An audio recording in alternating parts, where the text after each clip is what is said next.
Good day mga kapakals!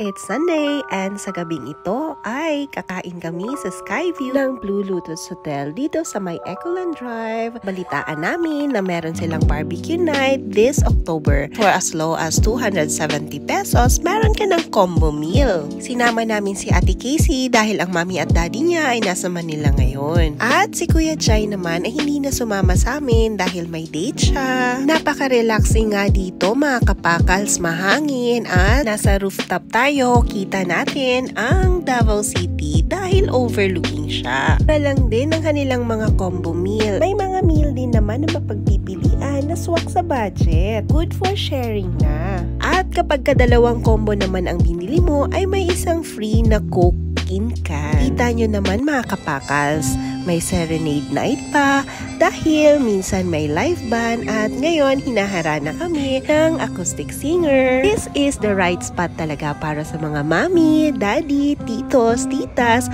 na gustong mag-chill na hindi naman masyadong maingay at relaxing ang place.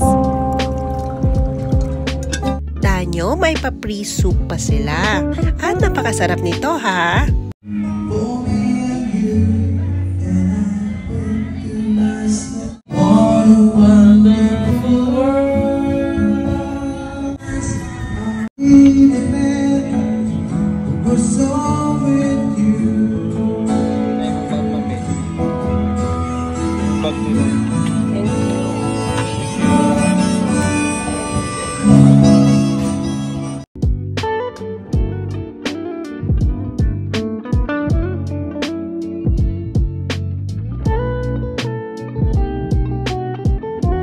Ayun lang po for today's video mga kapakals. Bye!